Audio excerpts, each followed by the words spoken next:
Students, example first, second, third, fourth in 8th chapter we already complete. Next we solve example 15. Example 5th, using the integral representation of fn0, prove that x raised to the power n upon factorial n square equal to 1 upon 2 pi iota integration of c x raised to the power n e raised to the power zx upon factorial n z raised to the power n plus 1 dz. ठीक है, important example है fifth, थोड़ा सा different भी है. Example 1 to 4, सीधे जो nth derivative of the function F Z at Z equal to Z zero result था उसको यूज में लेकर फर्स्ट सेकंड थर्ड फोर्थ जो है वो इजीली सभी ने कंप्लीट कर लिए होंगे. नेक्स्ट ये थोड़ा सा डिफरेंट है, इंपॉर्टेंट एग्जाम्पल है. तो इसमें फर्स्ट पार्ट में तो ये प्रूव करना है, ठीक है. और सेकंड पार्ट में इसमें प्रूव करना है कि C be a closed contour surrounding the origin, hence show that summation n equal to 0 to infinite x raised to the power n upon factorial n square. Means first part में इसकी value prove करनी है, second में इस पर summation लोगे n equal to 0 से infinite. तो ये टर्म किसके इक्वल आएगी, 1 upon 2 pi 0 to 2 pi E raise to the power 2x cos theta D theta. Clear है. देखो इसको, ये इसका सॉल्यूशन है, इसको कंप्लीट करेंगे. ये सेकेंड पार्ट ये यहाँ पर कंप्लीट हो जाता है. By Cauchy integral formula the nth derivative of the function F Z at Z equal to Z zero are किससे रिप्रेजेंट करते हो, F N Z zero. nth derivative of the function F Z at the point Z equal to Z naught are factorial n upon 2 pi iota integration of C F Z upon Z minus Z naught raise to the power n plus 1 D Z. ठीक है, ये है अपना term. Z not equal to 0 put करो, Z naught, क्योंकि देखो यहाँ पर Z raise to the power n plus 1 है, जो फर्स्ट पार्ट में जो प्रूव करना है वहाँ पर ये जो टर्म है ये Z raise to the power n plus 1 है. तो यहाँ से क्लियर होता है कि जेड की पावर n प्लस 1 है, मीन्स जेड जीरो की वैल्यू क्या पुट करना है, 0. ठीक है, तो इस तरह से थोड़ा सा ध्यान रखोगे. तो ये सबसे फर्स्ट इसमें Z not equal to 0 put करेंगे. तो ये factorial n upon 2 pi iota integration of C F Z upon Z raise to the power n plus 1 D Z. ठीक है, it implies F N naught upon factorial n equal to 1 upon 2 pi iota integration of C, और ये सभी Z से related terms हैं, इनको as it is रखो. Let us we take F Z equal to E raise to the power Z X. यदि function F Z क्या suppose करें, F Z equal to E raise to the power Z X. ठीक है, तो इस case में ये जो टर्म है F dash Z equal to X E raise to the power Z X. F double dash क्या हो जाएगा यहाँ से, X square E raise to the power Z X. Z के रिस्पेक्ट में कर रहे हो तो इसका एक्सपोनेंशियल टर्म का एडजेटिव हो जाएगा, और जेड के रिस्पेक्ट में जेड का 1 हो जाएगा और एक्स स्क्वायर हो जाएगा. इसी तरह से यहाँ से फाइंड आउट कर सकते हो F N Z equal to X raise to the power N E raise to the power Z X. Clear है. एफ एन जेड की वैल्यू ये आ गई अपने पास. यहाँ पर इक्वेशन फर्स्ट में एफ एन जीरो है. ठीक है, तो जेड की जगह 0 पुट करो. F N zero equal to X की पावर 0 1 हो जाएगा, और ये हो जाएगा E raise to the power Z X. ठीक है, एक second. F N zero, Z की जगह 0 पुट कर रहे हो ना, तो जेड की जगह 0, तो ये 1 होगा और ये एज इट इज होगा. एन 0 पुट नहीं करना, क्या पुट करना है, जेड 0, तो ये तो 1 हो जाएगा और ये एच एट रह जाएगा. तो एफ एन 0 जो है वो X raise to the power N हो जाएगा. फ्रॉम इक्वेशन फर्स्ट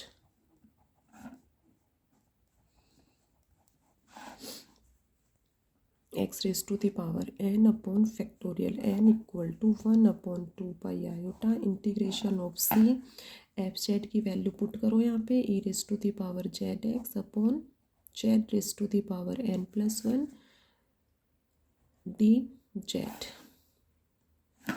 प्रूव हो गया क्या करोगे नेक्स्ट, यहाँ स्क्वायर है X raise to the power N upon N factorial का स्क्वायर, ठीक है। तो क्या करोगे, multiply both side by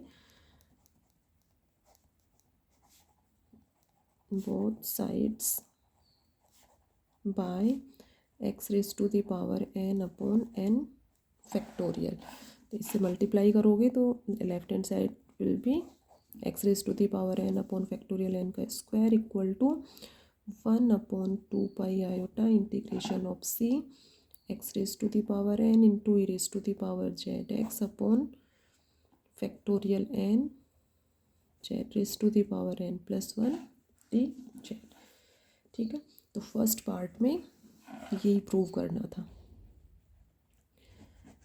second part के लिए ये फर्स्ट पार्ट, सेकंड पार्ट के लिए क्या करोगे, समेशन लेना है। सेकंड पार्ट में प्रूव करना है summation N equal to 0 to infinite X raise to the power N upon N factorial square equal to 1 upon 2 pi 0 से 2 पाई। ये 0 से 2 पाई किस केस में होता है, सर्किल के केस में होता है, ठीक है।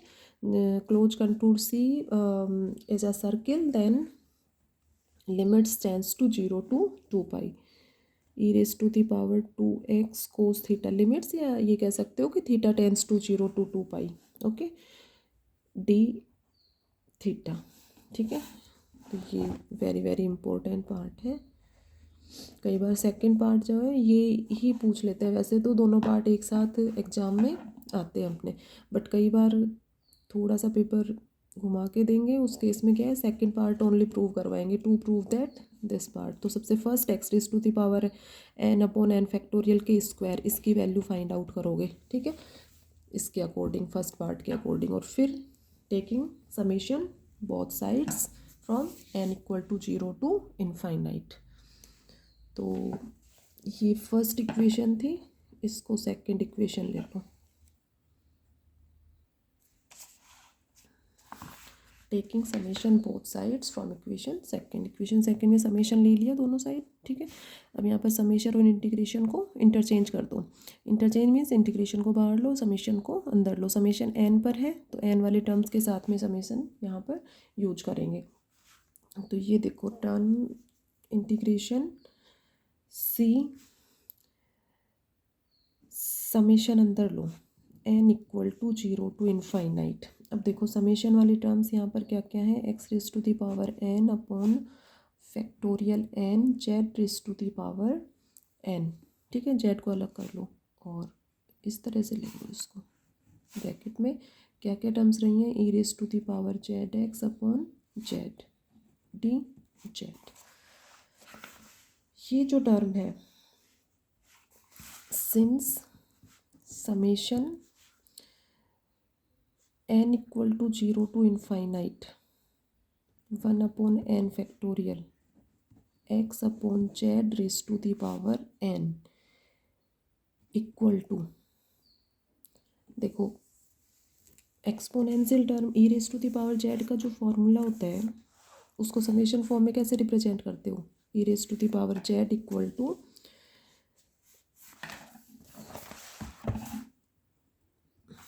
ये होता है 1 plus Z square upon factorial 2 plus Z cube upon factorial 3 plus and so on, ठीक है। ये है नेक्स्ट टर्म। तो इसको समेशन फॉर्म में रिप्रेजेंट करते हो, summation N equal to 0 to infinite Z raise to the power N upon N factorial.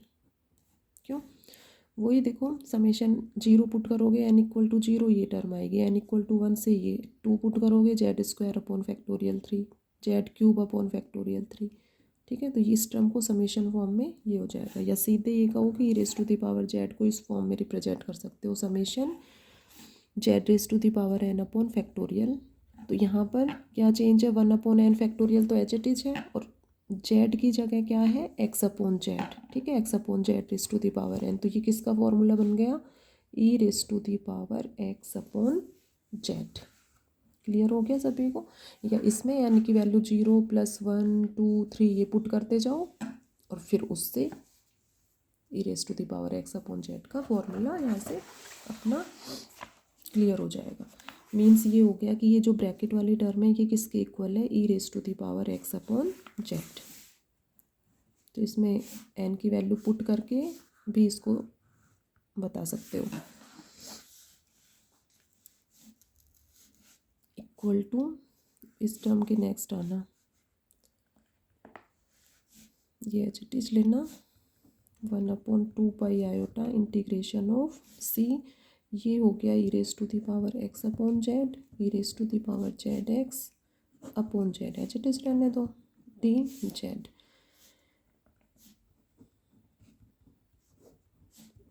क्या कॉमन आ रहा है इसमें से? x कॉमन आ रहा है, तो x कॉमन हो गया z + 1/z इंटू dz/z। ठीक है, z है, z को z-0 से भी रिप्रेजेंट कर सकते हो। ठीक है, अब यहाँ पर टेंस टू जो क्वेश्चन में प्रूव करना है उसमें 0 to 2 पाई है।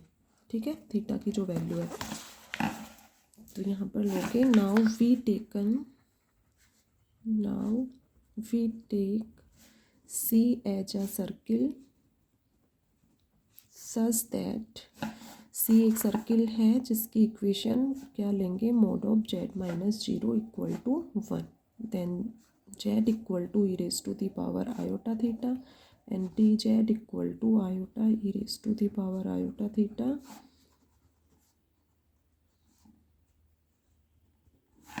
d theta. ये हो गया। ठीक है, and theta tends to 0 to 2 pi.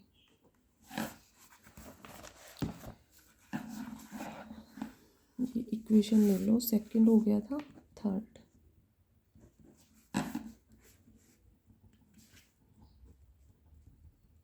From equation third summation n = 0 to ∞ x⁻n/n factorial का स्क्वायर।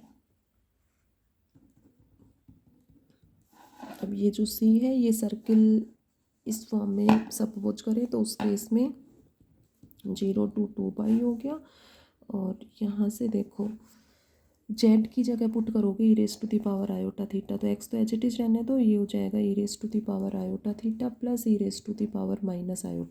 ठीक है, 1/z है तो e⁻−iθ 2 से इंटू और 2 से डिवाइड, e की पावर में है ये पूरा टर्म। dz की वैल्यू पुट करो iota e⁻iθ d theta, dz की वैल्यू पुट कर दिया और z की वैल्यू क्या पुट करोगे? e⁻iθ। तो थीटा के केस में ले लिया क्योंकि जो प्रूव करना है उसमें 1/2 पाई 0 to 2 pi e⁻2x cos theta d theta prove करना है। ठीक है, थीटा के टर्म्स में है प्रूव करने वाला पार्ट। जो कैंसिल हो रहा है उसको कैंसिल कर दो। देखो e⁻iθ, ये आयोटा इससे कैंसिल हो जाएगा, तो 1/2 पाई 0 to 2 पाई e⁻2x, और ये किसका फॉर्मूला बन गया? Cos theta D theta. तो सेकंड पार्ट में ये प्रूव करना था। तो ये एग्जाम्पल जो है वो इम्पोर्टेंट एग्जाम्पल है, इसके दोनों पार्ट्स जो है वो कंप्लीट हो गए। तो सभी students example first to example fifth complete करो, और इसमें क्वेश्चन नंबर 1 का सॉल्यूशन सेंड किया था जो सेम इसी फॉर्मूले पर बेस्ड है। एग्जाम्पल फर्स्ट और सेकंड सॉल्व किए थे कल, उन्हीं पर बेस्ड है। तो सॉल्यूशन करो और मुझे रिप्लाई करो। बार बार मैं यही कह रही हूँ कि स्टूडेंट्स रिप्लाई करके क्यों नहीं बताते हो कि मैम ये हो गया, यहाँ प्रॉब्लम है, इतना क्लियर है। तो ये सब चीज़ें डिस्कस इतना तो मैसेज से आप लोग बता सकते हैं मुझे कि मैम सॉल्यूशन जो आपने दिया था वो हमने हो गया, या कुछ स्टेप में जहाँ प्रॉब्लम आ रही है वो फिर डिस्कस करो। हो गया तो मैम कर लिया हमने। तो थोड़ा सा students take the classes seriously, इस क्लासेस को सीरियसली लो, प्रैक्टिस करो। जहाँ भी एग्जांपल्स हैं, डेफिनेशंस हैं, डेरिवेशंस हैं, बार बार प्रैक्टिस करोगे तभी चीज़ें जो हैं वो क्लियर होंगी, कंसेप्ट्स क्लियर होंगे। ओके। अब इसके एग्जाम्पल 1 to 5th कंप्लीट करें सभी और क्वेश्चन नंबर 1